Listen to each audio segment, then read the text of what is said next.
রনিকে phone করছি, এবার কত ফোন করবি কর। সালমা, সালমা, এই দেখো রাজপুত্র চলে এসেছে। এই নাকি আমার মেয়েকে বিয়ে কি করবে। করবে তো? সালমা কই? বিয়ে করার যদি এত ইচ্ছা থাকতো তাহলে আর অভিনয় করে বেঙ্গলোর পালিয়ে যেত না। আমি পালাইনি, আমার বাড়ির লোক মিথ্যা বলে আমাকে ব্যাঙ্গালোরে পাঠিয়েছিল। সালমা কোথায় আছে তাই বলে। সালমা, ও এখন বিয়ে করে স্বামীর সাথে সুখে সংসার করছে। হইতে পারে না, সত্যি করে বলেন সালমা কোথায় আছে? আপনি মিথ্যা কথা বলছেন। কথা বলতে আমার বইয়ে গেল। যা পারলে খুঁজে নেগা সালমাকে।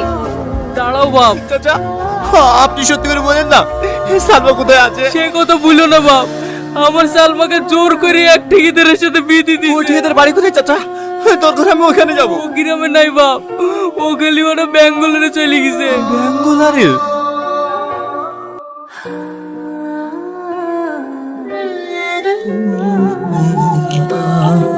তুমি এসছো? ওদিকে মহারানী না খেয়ে খাওয়াতে পারছিলে, খাও। খালি না খেলে ওদিকে গেলে সাহেব আসবে ভালো ব্যবহার না করে